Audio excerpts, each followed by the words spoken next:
Plus le temps passe et moins je vois l'intérêt de vivre avec son mec en fait. Quel intérêt de vivre avec son mec? Quel intérêt? Vous avez chacun votre appart, vous êtes bien. Et surtout, ce pivot central des engueulades dans le couple, c'est quand même les tâches ménagères. Je me souviens avoir vécu avec un ex, on se prend la tête tout le temps. Qui fait quoi? Qui range ça? C'est pas bien rangé. En plus, moi, je suis un peu maniaque, donc il faut que ce soit toujours hyper propre. Le pauvre, il en peut plus. Autant chacun vivre chez soi et enlever ce truc affreux, ce truc tellement inutile que sont les disputes sur les tâches ménagères. Il fait son linge, je fais mon linge, il n'y a pas de discussion, il range ses petites assiettes. Vous voyez ce que je veux dire? Et alors la question qui vient, c'est quand on a des enfants, qu'est-ce qu'on fait? Bah franchement, même avec des enfants, je me demande si ce serait pas mieux de vivre chacun chez soi, on va chez l'un, chez l'autre. Les enfants sont à un endroit, les enfants sont à un autre, je sais pas. Je pense qu'on peut trouver des solutions, qu'est-ce que vous en pensez? Je cherche des solutions, je cherche des exemples, d'autres modèles où on vit séparément mais on est quand même ensemble. Franchement, on garde que le meilleur. On garde que le meilleur. Et en fait, la routine, s'installer avec quelqu'un, le voir tous les matins, dormir avec lui tous les soirs, le désir n'a plus d'espace. Hein. On n'a pas un pas à franchir vers l'autre, il est toujours là, sous notre nez, la routine s'installe, on entend quand il va aux toilettes. Non, je vois pas. Ça, c'est un sujet qu'on a tout le temps. Genre, à chaque fois qu'on parle, toi et moi, tout le temps, tu t'énerves. Genre, t'es tout le temps agressive. À chaque fois, tu démarres au quart de tour.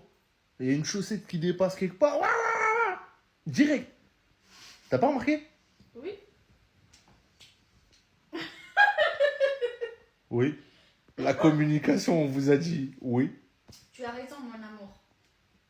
J'ai vu sur internet qu'il faut dire toujours à son mari, tu as raison, comme ça il ferme sa gueule. Est-ce que c'est moi qui suis folle ou c'est folle qui suis moi? Ok? Il y a 2 jours, je suis en date dans un petit salon de thé sympathique sur Paris. Je suis avec mon petit date et tout. Là, Vlatipa, qui a un des mecs qui travaille en cuisine qui sort. Déjà, il nettoie la table à côté de moi et il fait « Ça va, Linda ?» Donc, moi, je sais que je le connais pas. Donc, je me dis, c'est quelqu'un qui me suit sur les réseaux. Donc, je regarde, je dis « Oui, ça va. » Et la meuf, donc mon date, me regarde et dit « Tu connais ?» Je dis « Non, je ne connais pas. Je ne le connais pas. » Et il me dit « Non, mais je te suis sur TikTok et tout. » Soit, super.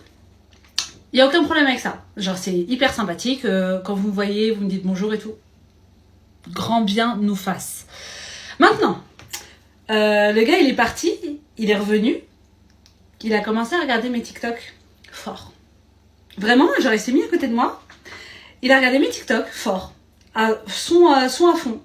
Moi, je suis avec mon date. La question est pourquoi? La question est pourquoi êtes-vous aussi gênant? C'est toujours des hommes qui font ça. C'est toujours eux. La gênance fait partie de leur quotidien. Tout à fait. Pourquoi? Après, j'entends des débats de « Ouais, Johan Pabst, il est pas sympathique. » Mais des fois, vous faites des bails chelous, les gens. Des fois, vous êtes chelou. Parce que ça, c'est un move grave chelou. Voilà, si tu te reconnais, ne fais plus jamais ça. Plus jamais.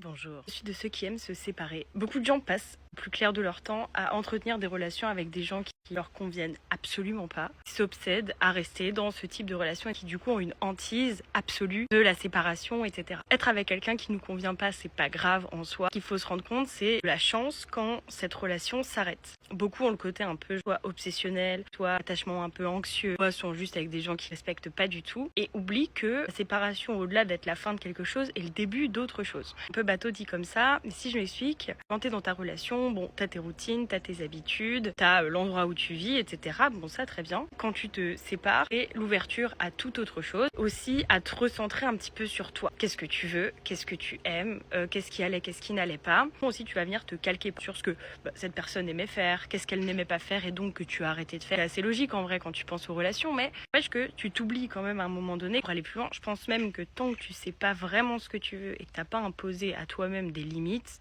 tu finiras toujours par aller les dépasser et tu recréeras un schéma, quoi qu'il arrive, de relation jusqu'à ce que tu en tires les bonnes leçons. J'ai fait partie de ces personnes-là qui étaient vraiment avec des gens qui leur correspondaient pas, en étant sûr que telle personne, ça allait fonctionner, que ça devait fonctionner, alors que pas du tout. Et aussi, parfois, tu tombes sur quelqu'un de très bon pour toi, mais tu n'es pas la bonne personne pour la personne en face. Ça fait partie des choses un petit peu difficiles à accepter, mais qui sont une très bonne leçon de vie sur ce que tu dois aussi, toi, aller chercher. Profiter des séparations, aimez-les, chérissez-les, parce que Vraiment, il n'y a rien de mieux dans quelque chose de très moyen, que ce soit ça, même un travail. Ensuite, avoir peur, la peur absolue que la personne s'en aille, la peur absolue que cette personne-là parte en vacances, la peur absolue que cette personne aille voir ailleurs, la peur absolue que cette personne ne nous aime plus, etc. Juste désacraliser le fait que oui, cette personne peut partir, oui, cette personne peut à un moment donné ne plus vouloir être avec toi.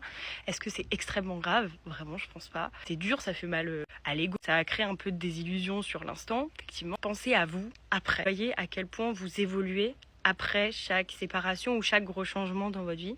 Donc chérissez ça et faites en sorte que justement cette séparation ne se soit pas tout de suite se réenclencher avec quelqu'un d'autre ou quelqu'un qui ressemble énormément, mais vraiment de se dire ok, moi qu'est-ce que je veux, où est-ce que j'ai envie d'être même, est-ce que j'ai envie d'être dans cette ville, est-ce que j'ai envie d'être avec tel type de personne, mais vivez pour vous et faites de toutes ces expériences qui peuvent paraître un petit peu négatives quelque chose d'extrêmement positif. Une femme n'est pas faite pour travailler.